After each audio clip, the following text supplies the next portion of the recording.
السلام عليكم ورحمة الله تعالى وبركاته. بونجور تو الموند، كنتمنى تكونوا في صحة جيدة إن شاء الله. كنقترح عليكم اليوم كويرات بجوز الهند واللوز، خاليا من الجلوتين وما فيهمش الزيت ولا الزبدة.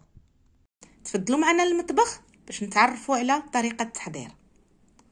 Je vous propose aujourd'hui ces boules de coco amandes.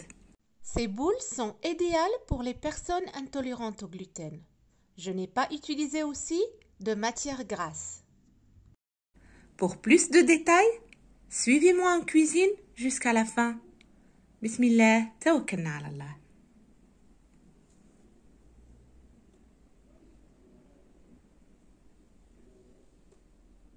Bismillah. Donc pour cette recette, il nous faut 4 œufs. 4 ديال البيضات غادي نحتاجو في هذه الوصفه هذه. غنحتاجو 200 غرام ديال اللوز بقشرته اللي غادي نطحن من بعد، 200 غرام d'amande entière، 200 غرام de noix de coco، 200 غرام ديال جوز الهند noix de coco. غادي نحتاجو كذلك 200 غرام ديال السكر، 200 غرام de sucre، 7 غرام de levure chimique.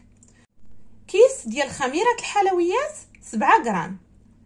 وغادي ناخذوا شويه ديال الروح ديال اللوز باش نعاونوا اللوز يكون فيه ديك الريحه الجميله اللي كنعرفوها في اللوز.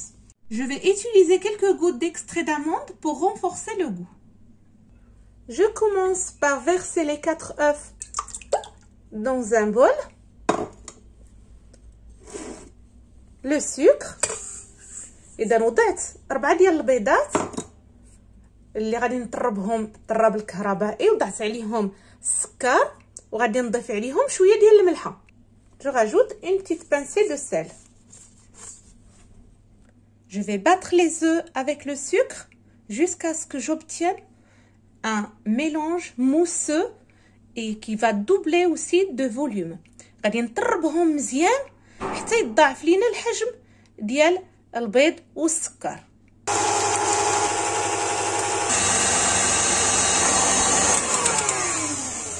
Voilà. Maintenant, je vais réduire les amandes en poudre. دابا غادي نطحن اللوز ونرجع لكم من بعد ما طحنت اللوز. غادي نضيفو على الخليط ديال البيض. هانتوما شوفوا القوام ديالو كيفاش كيكون، بحال بودره اللوز، غير هو تيكون فيه محبب شي شويه كنخليوه. اذا كنضيف الكميه كامله. Voilà. J'ai mis la poudre d'amande dans le mélange œuf-sucre. Puis, je rajoute la noix de coco. كنضيف كذلك جوز الهند، خميرة الحلويات، la levure chimique et quelques gouttes d'extrait d'amande. صافي. وكنضيف بعض القطرات ديال الروح ديال اللوز.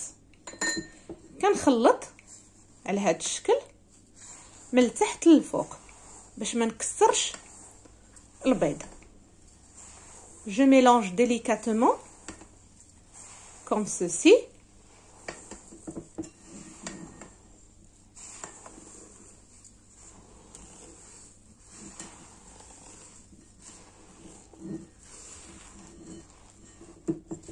اذا كما كتشوفوا هانتوما العجينه صبحات متماسكه.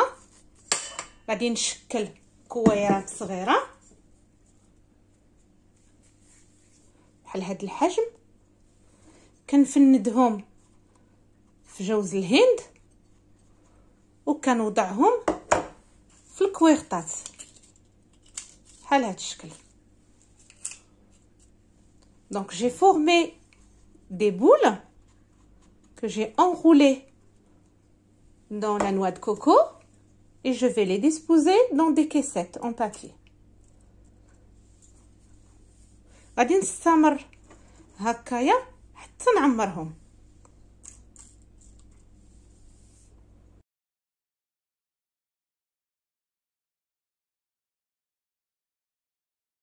صافي دابا غادي ندخلهم للفران يكون مسخن على 180 درجه المده ما بين 10 حتى ل 13 دقيقه.